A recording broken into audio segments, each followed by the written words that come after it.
After the awesome Wrong Floor demo and its parent game From the Darkness, N4BA dropped another exciting and really spooky demo on us. This one is called 9 Child Street. In this short video we'll unpack and discuss what could potentially be the basis for, if it's released, the full game. It starts with an 8-year-old, Armin, who lives across the street from what looks to be an abandoned house. Just after his 9th birthday, he notices a light in one of the windows in the house, and after noticing some strange things happening there, curiosity gets the better of him, so he decides to go and check it out. It's a dark, misty night, and Armin, armed with a flashlight, finds the front door locked, so sneaks round the back of the property. Looking through the windows, nothing seems to be going on. The house seems completely empty. He enters through an unlocked door at the back of the house into the kitchen. He navigates the house, but strange things start to occur. The TV turns on all on its own, and the lights start flickering. One light in particular illuminates a letter, perhaps giving us a small clue who lives or lived there. Sent from Chelyabinsk in Russia to what seems to be a house, 9 Child Street in London, is telling someone called Jack, presumably the occupant of the house, that they love his work and that they would like to get an exclusive doll. It seems that this person that lives or lived here was a doll maker. Armin makes his way upstairs to investigate some more.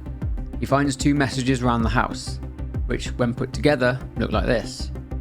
These notes refer to 3 children, Louise, Steve and Andrew. What's more, there seems to be a pattern. They are all 9 years old, like Armin, and these notes are all written exactly 2 months apart on the 1st of the month. Armin decides to investigate the light in the room, but instead he finds a message on the wall stating, "I was waiting for you." He turns to find a coffin with a note pinned to it which states, "This is for you, Armin." Armin turns around to see a shadow person stood in the doorway, which rushes towards him. Armin then decides that he needs to leave. Only problem is, the door has been boarded up. He hears a strange crying sound from behind the door, but he doesn't have a key to open it. The key is above the TV. Armin grabs it, but then he sees someone outside who then disappears. He takes the key upstairs, but a wardrobe has been pushed in front of the door, and a trail of blood leads to a basement. A note reads, "I'm going to die soon. It doesn't really make me sad. I want to do the last job. Connect the children so that they live peacefully."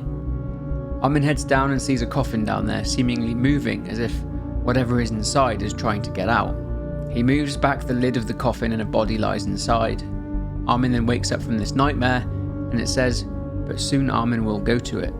A pair of binoculars lies on the windowsill, indicating that Armin has been spying on this house too. The demo then ends. So let's do a little digging. Now, in the previous game N4BA released, From the Darkness, it had a demo called Wrong Floor, which didn't really feature gameplay from the darkness, but it was its own experience entirely. It just took place in the same building and with the same antagonist. It could be the case here too, that Armin will be a missing child after going to the house for real and we have to go and investigate it. As for the shadow man who lives in the house, well, it's likely that the previous occupant, my guess is that Jack, I'm assuming from this note that his name is Jack, was the doll maker, who I guess made lifelike dolls. Not necessarily lifelike in appearance, but in the doll's actions. Here's what I think happened. Jack was a disturbed man who preyed on children. In more detail, Jack appeared to have a fascination with the number 9. All the children involved were, in fact, 9 years old. It's not clear what happened to these children, but my guess is that they were killed, hence why Jack built various things in his garden to honour them. However, I think it goes a bit further than that. I think Jack transferred the souls of the children into his dolls, which seems to make sense as to why and how this one moved from the cupboard to the top of the stairs. Also makes sense as to why Armin heard crying coming from behind the door upstairs. So what happened to Jack? It could be that one of the dolls attacked him. It seems that everything in the house was just left as is, abruptly. Dinner was served on the table, but bizarrely the table was set for 2 people. Did Jack need a doll to live with him? He says in his note that children carry good in his house, and in him, good has always been absent.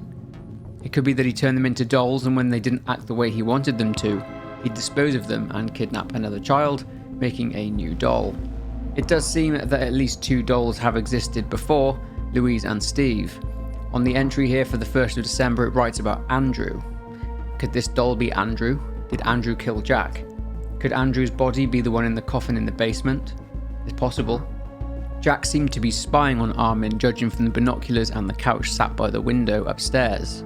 I know this is technically a dream, but why were the children taken exactly 2 months apart? It's very strange. Either way, I am excited to see where they take this demo concept and expand it into a full game and a story. If you want to check out my gameplay and reaction to this demo, check out the link up there. If you enjoyed this video, please leave a like on it and subscribe to the channel. Leave a comment down below on your thoughts, but for now, take care and I will see you in the next one.